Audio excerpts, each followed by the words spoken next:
여러분 안녕하세요, 해피복입니다. 오늘은 지방이식에 대해서 한번 영상을 준비를 해봤는데요. 지방이식 상담 받으러 많이들 오셔서 질문을 주시는 거에 대해서 제가 한번 이렇게 질문들을 모아봤어요. 하나하나 풀어가면서 정리를 한번 해보도록 하겠습니다. 오늘도 행복할 준비 되셨나요? 그럼 좋아요와 구독 누르고 시작해보겠습니다. 첫 번째로 많이 주시는 질문은 지방이식하면 생착률이 얼굴에 따라 다 다른가요? 라고 질문을 주셨어요. 얼굴 전체적으로 지방이식을 하더라도 우리가 많이 움직이는 팔자 부분이라든지 앞볼, 움직임이 많은 부위 같은 경우에는 아무래도 생착률이 좀 떨어질 수밖에 없어요. 많이 웃는다라거나 아니면 표정 근육을 많이 사용하는 동작 같은 경우에는 지방이식 하신 후에는 자제를 해주시는 게 좋아요. 지방이식하면 정말로 다 빠지나요? 라고 하시는데 100% 다 빠지진 않아요. 제가 항상 설명드릴 때 뭐라고 하냐면 우리 눈썹 문신이랑 제가 항상 비교를 해드리는데요. 반영구 문신 하시면 처음에는 진하고 짱구처럼 부담스러울 정도로 있잖아요. 우리 지방이식도 똑같아요. 처음에 지방이식을 하시면 너무 과하게 넣은 것 같고 좀 부담스럽고 좀 보기가 좀 그래요. 하지만 시간이 점차 지나서 한 달, 두 달 지나게 되면 붓기가 조금씩 빠지시면서 좀 자연스러운 모습이 나와요. 하지만 2년에서 3년 정도 지나시면은 눈썹 문신이 빠지는 것처럼 지방도 어느 정도 빠지면서 저거는 조금 다시 지방이식을 해야 하나? 라는 느낌이 드실 거예요. 시간이 지나면 눈썹 문신이 빠지니까 다시 해야 하나? 하는 것처럼 지방이식 같은 경우도 동일하게 다시 할까 말까 고민을 하지만 절대 눈썹 문신처럼 100% 다 빠지는 건 아니에요. 한 10%에서 20% 정도는 남아있다는 거. 하지만 하나도 남지 않고 싹 다 빠졌어요 하시는 분들은 뭐 개인차가 있겠죠. 아무래도 지방이식 같은 경우에는 살이 많이 없으신 분들은 생착률 자체가 낮기 때문에 많이 추천을 드리지는 않습니다. 그리고 세 번째, 지방이식 후 세안은 언제부터 가능한가요? 지방이식 같은 경우에는 보통 한 2, 3일차 때부터는 세안을 하실 수 있다 라고 생각을 하시면 될 것 같습니다. 네 번째로 이마 지방이식 후 이마 지방이 밑으로 흘러내리나요? 질문을 많이 하시는데요. 그게 아니라 우리 붓기 같은 경우에는 위에서부터 아래쪽으로 내려오기 때문에 이마 지방 이식 후에 이마에 있던 붓기가 아래쪽으로 붓기가 빠지면서 지방이 내려오는 듯한 느낌을 받으실 수가 있어요. 이마 지방이 흘러내리고 있다 이렇게 생각을 하시는 분들이 간혹가다 계셔서 그런 말이 생기신 것 같아요.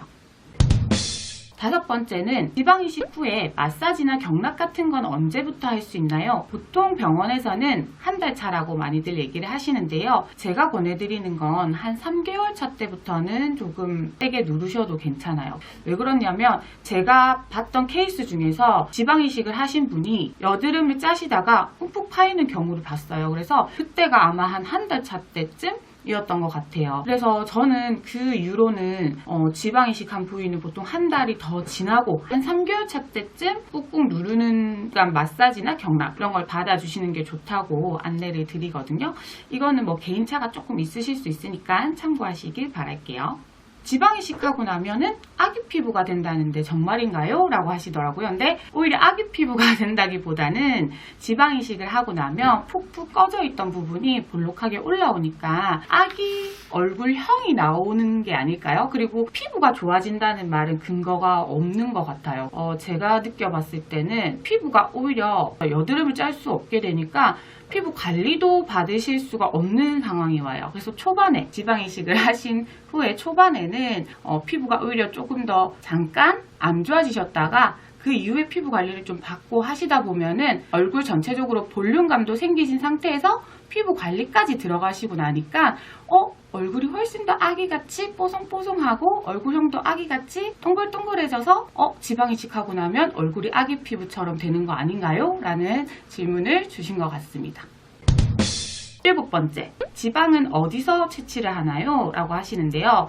지방은 보편적으로 허벅지 지방 그리고 복부에서 지방을 채취하는데 복부 같은 경우에는 허벅지 지방보다 조금 흐물흐물하기 때문에 복부보다는 저희가 허벅지 지방을 조금 더 많이 사용을 하시는 걸로 알고 있어요. 원장님들이 좀 선호를 하시고 모양도 조금 더 예쁘게 나오는 편인 것 같더라고요.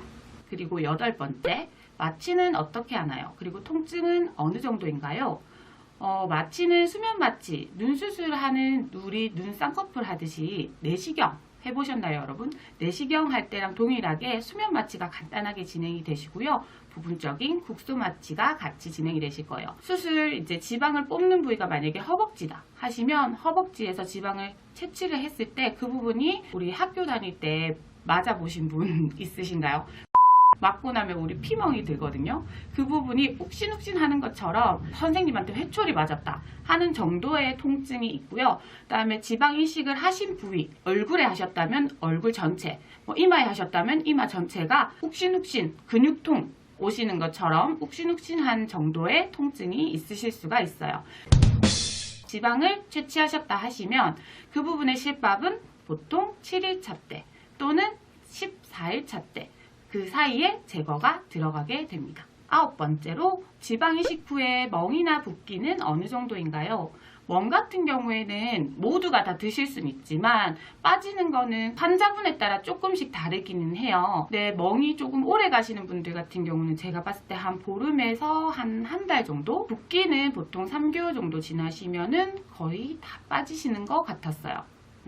붓기 빨리 빼기 위해서 제가 다른 영상에서는 냉찜질과 온찜질을 번갈아 가면서 뭐 해주는 게 좋다, 뭐 냉찜질을 해주시는 게 좋다라고 이렇게 말씀을 드렸지만 지방이식 같은 경우에는 냉찜질이나 온찜질을 안 하시는 게 좋아요. 왜냐하면 생착률이 떨어지실 수가 있거든요. 그래서 찜질은 안 하시는 게 좋습니다. 마지막 10번째 질문인데요. 지방이식은 몇 번이나 해야 하나요?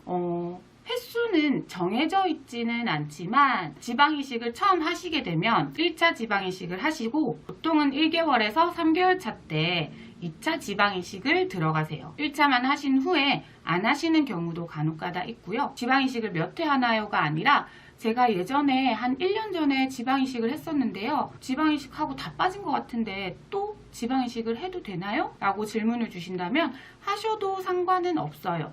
그리고 지방이식을 몇 번 더 해야 하나요? 라고 정해져 있는 건 없어요. 하지만 지방이식을 했는데 생착이 잘 안 되는 분이시라면 지방이식 말고 다른 시술을 선택을 하시는 게 훨씬 더 좋아요. 지방이식 생착률이 낮으신 분들 같은 경우에는 살이 잘 안 찌거나 몸에 지방이 많이 없으신 분들의 경우가 많거든요. 조금 작은 부위 같은 경우에는 오히려 필러를 저희가 권해드리는 경우가 더 많습니다.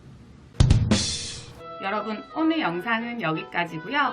질문 주셨던 지방이식에 대한 Q&A는 혹시 더 궁금하신 점 있으시면 아래쪽에 댓글 달아주세요. 그럼 여러분, 오늘 하루도 행복하세요. 안녕.